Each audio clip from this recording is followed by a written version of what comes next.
Selamat pagi anak-anak, kita akan melanjutkan pembelajaran kita, pendidikan agama Kristen.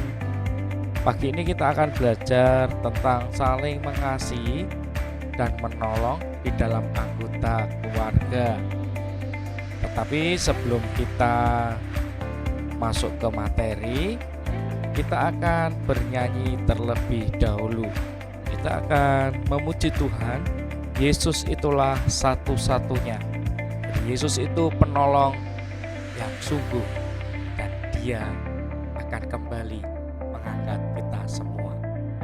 Mari kita bernyanyi anak-anak.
Kita masuk di materi yang selanjutnya, yaitu saling mengasihi dan saling menolong di dalam keluarga. Menjadi pertanyaan, mengapa kita harus saling mengasihi? Mengapa di dalam keluarga itu kita harus saling mengasihi? Kakak dan adik, adik dengan saudaranya yang lain, orang tua dengan anak, dan keluarga yang lain. Mengapa kita harus saling mengasihi? Allah adalah Allah yang maha kasih. Ini yang menjadi alasan kenapa kita harus saling mengasihi.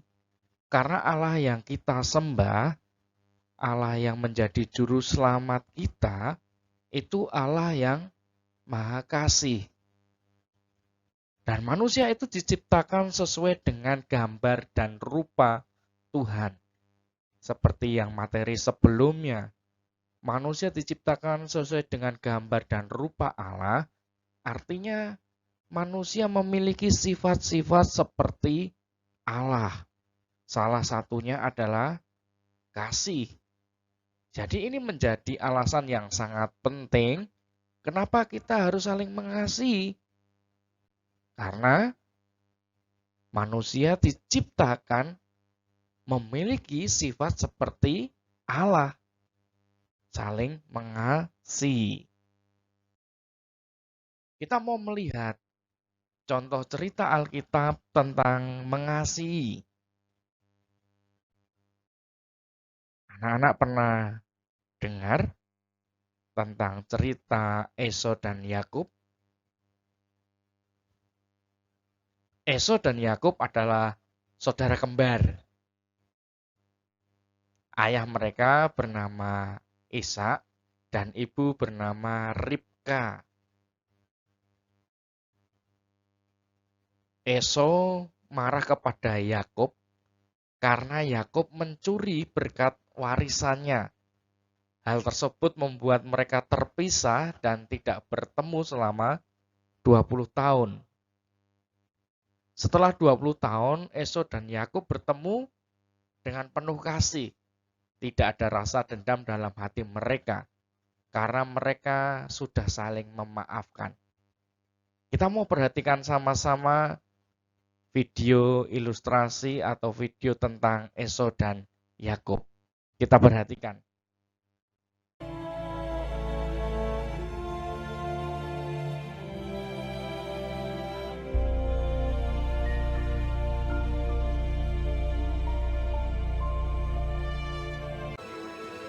Abraham mencapai umur 175 tahun, lalu ia meninggal.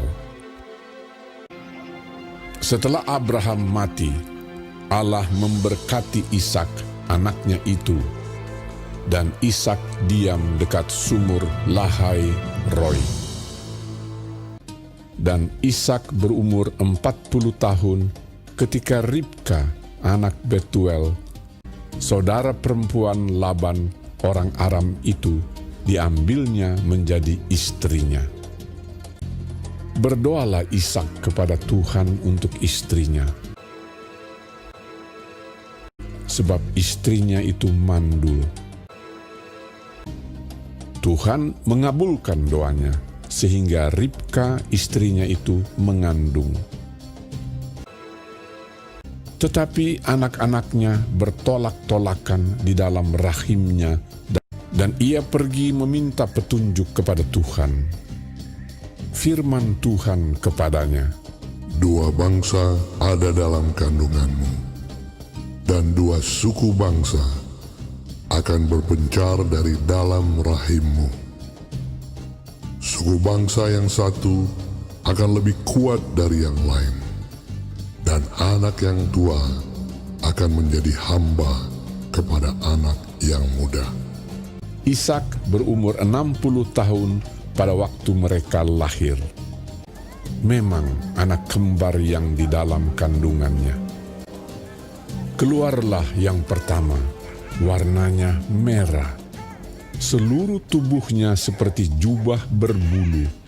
Ia dinamai Esau. Keluarlah adiknya. Tangannya memegang tumit Esau. Ia dinamai Yakub. Lalu bertambah besarlah kedua anak itu. Esau menjadi seorang yang pandai berburu, seorang yang suka tinggal di padang. Ishak sayang kepada Esau, sebab ia suka makan daging buruan. Tetapi Yakub adalah seorang yang tenang, yang suka tinggal di kemah. Tetapi Ribka kasih kepada Yakub. Pada suatu kali, datanglah Esau dengan lelah dari padang. Yakub sedang memasak sesuatu. Kata Esau kepada Yakub, "Berikanlah kiranya aku menghirup sedikit dari yang merah-merah itu, karena aku lelah." Tetapi kata Yakub, "Jualah dahulu kepadaku hak kesulunganmu. Bersumpahlah dahulu kepadaku." Maka bersumpahlah ia kepada Yakub, dan dijualnyalah hak kesulungannya kepadanya. "Sebentar lagi aku akan mati. Apakah gunanya bagiku hak kesulungan itu?" Lalu Yakub memberikan roti dan masakan kacang merah itu kepada Esau. Ia makan dan minum, lalu berdiri dan pergi. Demikianlah Esau memandang ringan hak kesulungan itu. Cerita yang kedua di dalam Alkitab ini tentang Yusuf. Anak-anak masih ingat cerita tentang Yusuf? Yakub memiliki 12 anak laki-laki, yaitu Ruben, Simeon, Lewi, Yehuda, Isakar, Zebulon, dan Naftali, Gad, Aser, Yusuf dan Benyamin.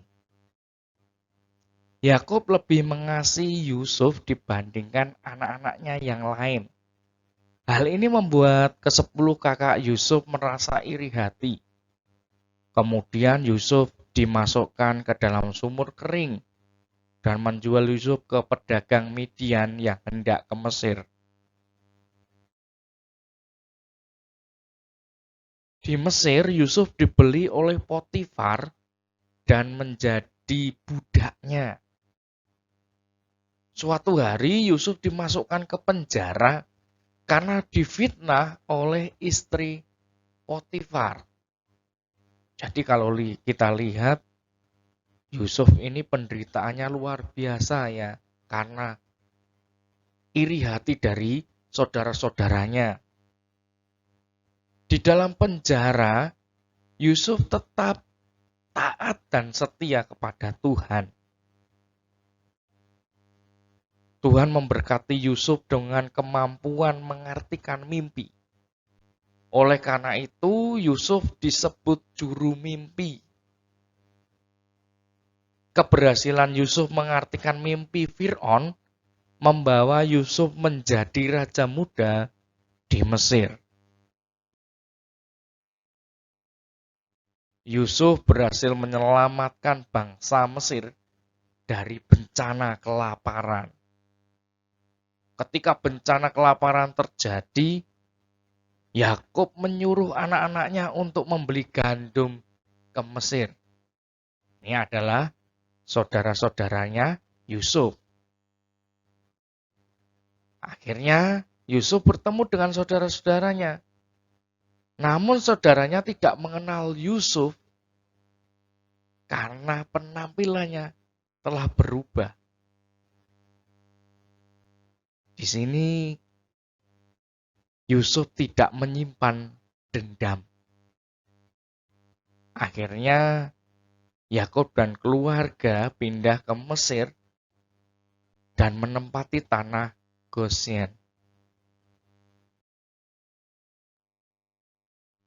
Salah satu wujud kasih di dalam keluarga adalah dengan saling menolong. Jadi kasih itu harus ditunjukkan ya, anak-anak ya. Harus diwujudkan. Kasih itu harus dinyatakan. Nah, salah satunya wujud kasih itu saling menolong. Rasul Paulus memberikan nasihat melalui Galatia pasal 6 ayat yang kedua. Demikian firman Tuhan. Bertolong-tolonglah menanggung bebanmu. Demikianlah kamu memenuhi hukum Kristus. Jadi sangat jelas Paulus menasihatkan kepada kita semua untuk kita mewujudkan kasih kita dengan bertolong-tolong menanggung beban. Jadi anak-anak harus saling menolong ya. Dengan temannya, dengan saudaranya. Harus saling menolong. Kita juga bisa lihat ketika Tuhan Yesus pelayanan di dunia, Tuhan Yesus memberikan teladan menolong sesama. Suatu hari Tuhan Yesus bersama dengan Ibu Maria pergi menghadiri pesta perkawinan di Kana. Dalam pesta tersebut, tuan rumah kehabisan anggur. Pemimpin pesta menjadi bingung. Ibu Maria yang mengetahui hal itu lalu memberitahukan kepada Tuhan Yesus. Ibu Maria juga menyuruh para pelayan agar melakukan apa saja yang diperintahkan Tuhan Yesus. Tuhan Yesus lalu menyuruh para pelayan untuk mengisi 6 tempayan dengan air. Setelah 6 tempayan itu penuh dengan air, Tuhan Yesus menyuruh seluruh pelayan membawa ke pemimpin pesta. Ternyata air di dalam 6 tempayan tersebut sudah berubah menjadi anggur yang sangat enak.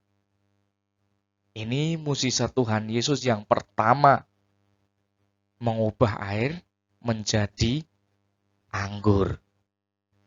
Jadi ketika Tuhan Yesus di dunia ini, Tuhan Yesus juga memberi contoh atau memberi teladan untuk saling menolong. Menolong itu harus didasari dengan hati yang tulus. Apa sih hati yang tulus itu? Apa sih tulus itu? Tulus artinya tidak mengharap imbalan.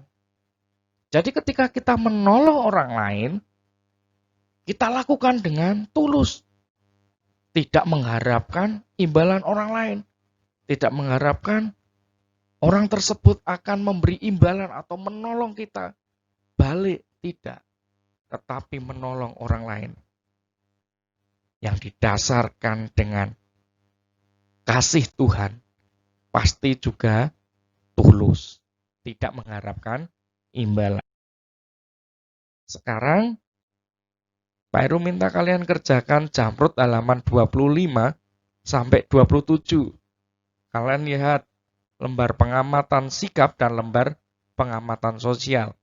Bisa kalian kerjakan sesuai dengan pengalaman kalian, apa yang sudah pernah kalian lakukan. Tuhan Yesus memberkati.